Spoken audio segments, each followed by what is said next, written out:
Okay, let's go ahead and break this particular trap that we're working on, the series of movements that we're working on here. We're going to start from the point of reference. Everybody goes, well, nobody ever starts here. Well, fine, I'm already here. So what happens, you're going to get different energy when you're coming in. Let's say somebody pulls your hand down as you're entering. So what happens is that, okay, back with me. He pulls down here. I want to hollow, and I want to shoot, forcing him to bring his hand up into the blocking position. When this happens, this line here completely opens up. Then I'll pull him into the back fist, okay? So again, I'm here, I want to come in tight to his hands. At the same time this is coming up, this hit is coming out, okay? And I pull, I can dissolve back, and come forward with some power shot, and then I can go right straight in with some straight blast back clean across the room. You get, go ahead and turn it off. Okay, so anyway guys, take a look. Okay, you notice we're covering off different variations off this. After we go through and you get that final move on that hit, if you take a look, like watch Paul and Rod here for a second. If you take, go ahead and go through it, Paul. If you take a look at what's going on here, when he finishes there, he has a destruction going into the tricep of the arm, and then he's able to come back with a knife hand or shudo hand, or just or basically the knife hand into the throat, and that completely clears this line to come in by the punch, okay? So anyway, go through it again, and just go through it nice and easy. And you can see here the destruction of the arm. He can go in and he can clear, okay, or he can come back, we're here again, and come down. You can get into where you're moving this, you have hits, you can pull into arm bars, you have hit, you have knee shots, you have growing shots, you have all of these things are available to you. So what I want you guys to do is that as soon as you finish that last pull into that back fist, I want you to go into one of these variations and give that a shot, okay? Let's go for it.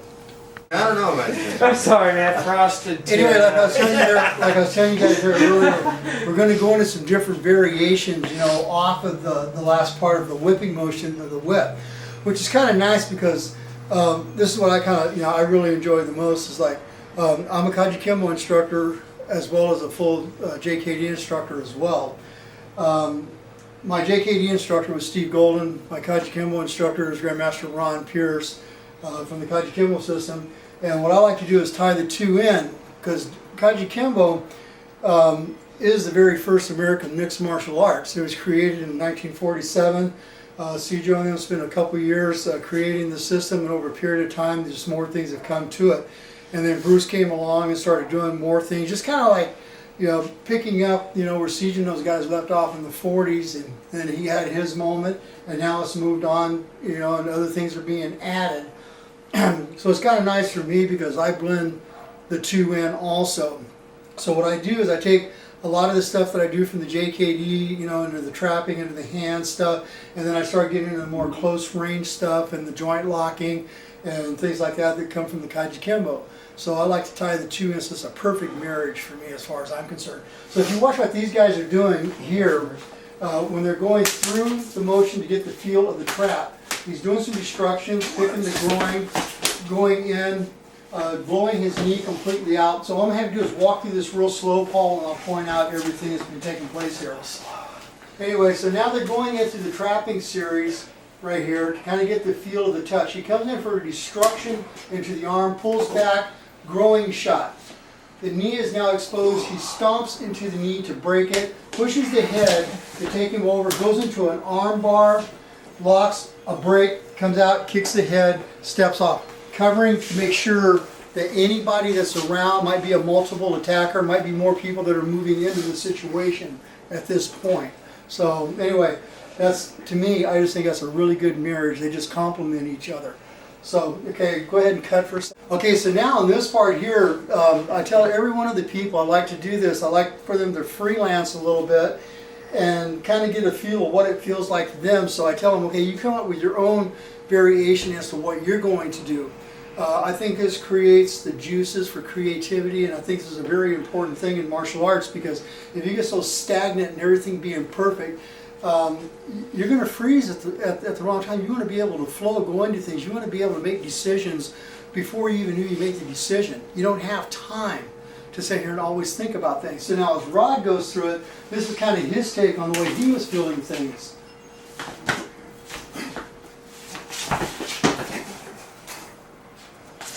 Okay, good. Okay, go through this again slow, Rod.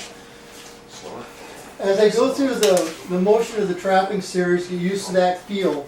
He clears, he takes out the ribs, goes to the throat, clears for a knee shot, takes down, exposes the head, and rapid fire chain punching into the face, stomps face, walks off. Okay, leave his opponent there, you know, picking up his teeth, you know, take a little blood bath, whatever you want to call it.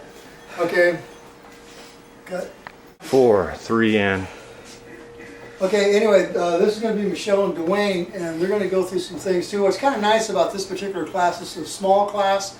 If you haven't noticed that most of us are on Geritol, most of us are, you know, late 50s all the way up to almost 70 years of age here. So we do have some youngsters to bring in because we got to have fresh meat to play with.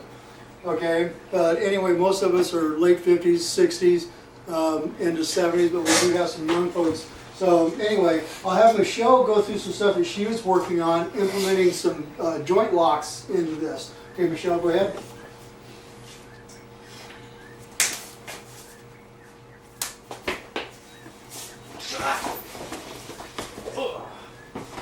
Okay, good. Okay, we'll break this down again. Okay, Michelle goes through this slowly. Go ahead, Michelle. And what she's doing, she's going through the series of the movement for the trapping. She's clearing. She's going into the ribs, and now she's going into an arm bar, coming behind the elbow, dropping down, and trying to snap the arm right at the elbow level, and followed up with some rapid fire punching to the face. Okay. 3, 2, 1. So now what's going to happen here? Dwayne's going to go through his routine. This way, he's going to implement a wrist lock into play into this at this point. Okay. So Dwayne, go through it.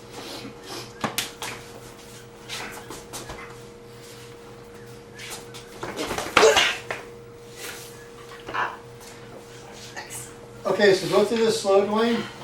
So they're going through the trapping series here. Go through it slow. So they get that feel. He clears the line, goes to the ribs, to the side of the face, picks the hand up at that point. He comes in on the inside of the arm, creating the bend, grabs with both hands, and drops straight down. The more arm that's cradled, the bigger the break. The more pressure and more pain that takes place at this point. All right? Okay, good. 2, 1. Okay, this is Gary and Gary. Okay, this is the father-in-law, Gary, 68? 68 years old. Loves this stuff. He just comes out here and just plays, never complains about anything. Okay, I tell you, I wish I had more students in the past that didn't. Plus, he's my father-in-law, so I don't know if that's a good thing for me to teach him in case him and his wife and his daughter decide to get even with me for something. But go ahead, Gary, you guys go through your thing.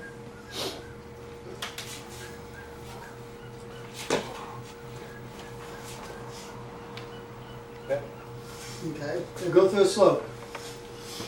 Okay, going through the trapping series here, little Gary is going through this motion here.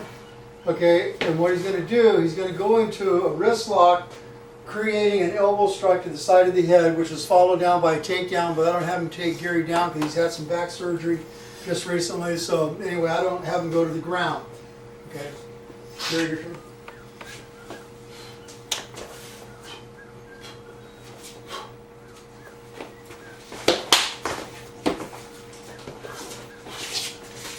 Okay, so anyway, what happened here is pretty much the same technique that Gary over here is using, except Gary followed through with the takedown and then walked around and finished up with some punches and moved himself out of range, taking a look at everything that's going on around him in case somebody else is entering the picture. All right,